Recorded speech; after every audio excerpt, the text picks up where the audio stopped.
Bon, en tout cas, merci d'être ici. Avec plaisir. C'est vraiment toujours depuis le temps qu'on se suit, puis qu'on fait les choses ensemble, qu'on fait des conférences ensemble. Surtout que je suis tes conférences et surtout tes livres. Hein. Oui. Donc ça, c'est le nouveau-né. Alors c'est une nouvelle édition d'un ouvrage qui est assez apprécié dans les lycées, dans les gymnases romans. Ouais. C'est un des trois que C'est tu as. un des trois. Il y a la version bachelor, Ouais. la version grand public, ça c'est la version intermédiaire. Et la version bachelor, ce qui est sympa, le C'est petit que- clin d'œil. À ID.com, Exactement. On est cité dans la partie un petit peu marketing, Guérilla. guérilla marketing. Donc ça a toujours été un honneur pour nous Oui. d'être cité par toi, parce que franchement tu es une référence et puis c'est quand même pour nous une consécration si tu veux. Donc vraiment je te remercie et ça fait quoi, une bonne dizaine d'années, hein. Alors la première édition date de 2007. 2007. Tu te Donc- rends compte et c'était presque les débuts. Tu avais déjà senti que dans notre marque il y avait une envie de faire les choses un peu différemment. Absolument. Et tu l'avais mis dans le livre, ça c'est fort. Ouais. À côté de marques comme Migros, des gros trucs. Hein. Oui, Micro, Coca-Cola, Ok, McDonald's. donc c'est pas mal. Mais dans ces livres, celui-là Il est celui super beau. où Heidi figure, j'ai surtout cherché à mettre des exemples d'entreprises suisses et d'entrepreneurs suisses. C'est vrai. La référence en marketing reste Philippe Kotler, l'américain. Alors je prétends très modestement de produire un Kotler suisse. Ah bah absolument. Non mais moi je te le confirme. C'est vraiment des livres importants et qui au fil des années sont toujours reproduits, réédités. Donc franchement bravo, c'est génial. Mais ce que je voulais quand même un petit peu discuter avec toi, c'est toi, tu m'as parlé quand même de ce côté où il y a où les entreprises font un petit peu des ping-pong entre le physique, le digital. Comment tu sens le truc toi? Alors, c'est un néologisme, le figital. Voilà, le digital. Alors certaines entreprises, je dirais traditionnelles, prenons des entreprises de distribution comme Coop ou Migros, avaient des points de vente établis depuis des années, les magasins. Mais depuis les années 2000, on commençait à développer du e-commerce, à vente en ligne. Donc des entreprises qu'on appelle de briques et mortier, en franglais, C'est pas mal. passent au digital. Inversement, beaucoup de startups qui n'ont pas les moyens d'avoir un réseau de distribution, qui ont peu de moyens aussi de communication, commencent à vendre en ligne.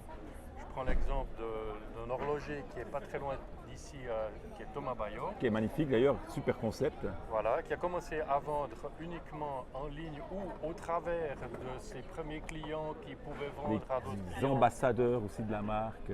Affluents d'or. Il appelle ça Affluents des d'or, affluents exactement, d'or. qui deviennent des propres vendeurs. Des ambassadeurs et des qui est génial, influenceurs. ouais. Et puis maintenant, Thomas Bayo, lui, il vient au briques et mortier. Et revient dans le physique. Il revient dans le physique en ouvrant des boutiques Ouais. ou en s'associant avec des distributeurs pour être présent à la fois dans le monde digital, dans le monde physique, ce qu'on appelle le figital. Ouais, excellent, je trouve génial. On avait nous aussi fait cette approche avec ID.com d'ailleurs parce on était parti du e-commerce Exact. et pour après en faire un flagship store physique où on pensait qu'il y a vraiment encore beaucoup à faire dans le physique. Souvent les gens perdent un peu croient que le physique est mort, mais en fait si tu arrives à amener de l'expérience, C'est ça. de jouer cette carte que tu n'as pas dans le digital, ben là tu as peut-être quelque chose de parlant. Et ça, c'est une tendance lourde du marketing, c'est l'expérience, créer une Absolument. expérience. Non seulement apporter une satisfaction à un besoin qui est plus ou moins basique, un petit café qui fait plaisir à boire en compagnie d'un ami, ou résoudre un gros problème, un problème de capacité de production, un problème personnel, médical, mais de créer une expérience.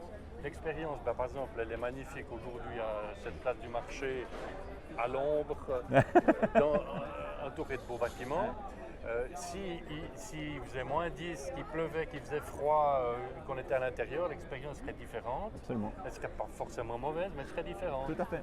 Donc faire attention à ces points-là, je pense que c'est vraiment super important et je pense que c'est vraiment la tendance actuelle dans le marketing d'amener cette valeur ajoutée tout le temps. C'est ça. Qu'on soit, d'ailleurs, excuse-moi, qu'on soit physique ou digital. Oui. Aussi dans le digital. Et c'est un peu plus complexe dans le digital. C'est un peu plus complexe, effectivement, au travers d'un site web ou d'un réseau social, de transmettre les valeurs d'une entreprise.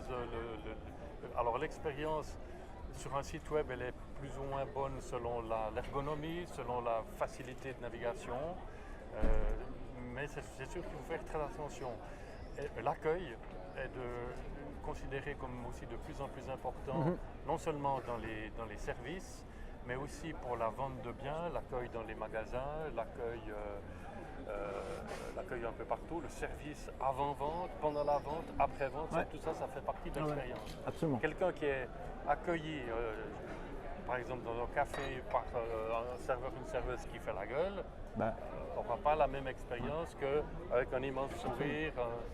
Ouais, mais j'aime bien ce que tu touches là, c'est les étapes en fait. Hein. Oui. Le parcours client en fait, c'est que souvent, malheureusement, certaines entreprises se concentrent sur une seule ou deux, trois étapes, en oubliant peut-être l'étape service après-vente, ou en oubliant l'accueil, comme tu as dit avant, ou en oubliant une étape au milieu.